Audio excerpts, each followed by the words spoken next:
Practical Guidance has a limitation period calculator tool to help practitioners calculate the statutory limitation period that applies to an action for breach of a deed or other contract. The limitation period calculator tool can be found in the Tools and Resources pod within the Business module of Practical Guidance. Each state and territory has limitation legislation governing the limitation periods that apply to different causes of action. The statutory limitation period that applies to an action for breach of contract will vary depending on the nature of the contract and the governing law of the contract. Guidance at the beginning of the tool gives an overview of how and when the tool can be used to calculate a limitation period and outlines the structure of the tool.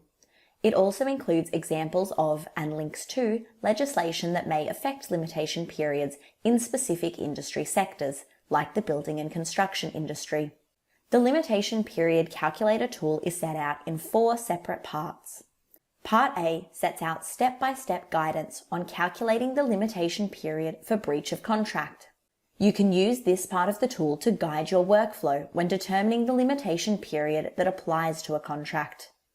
Each step is followed by additional guidance with links out to additional reading, case law, and legislation for further research. The guidance in this part also links to other parts of the tool, which provide further detail on key issues that arise at certain steps in the workflow. For ease of navigation, you can also click the Back to Top button at the end of the part to return to the start of the tool. Part B contains a table of the main limitation periods that apply for breaches of deeds and other contracts in each jurisdiction, including links to the relevant legislation and section. Using this part of the tool, practitioners can quickly see the main legislation that applies in each jurisdiction and the applicable limitation period for the contract they are considering.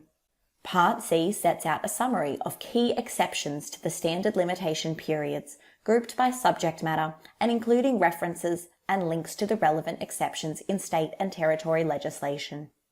The final part of the tool, Part D, itemizes some of the provisions in the limitation legislation which can apply to postpone or extend a limitation period for breach of contract in special circumstances, broken down by jurisdiction. For example, we can see that in Queensland, the standard limitation period can be postponed due to the cause of action being fraudulently concealed, as per Section 38(1) of the Limitation of Actions Act 1974. Clicking on the section link in this part will take you to the primary resources for additional research, using the legislation citator to find judicial consideration or application of this particular section of legislation.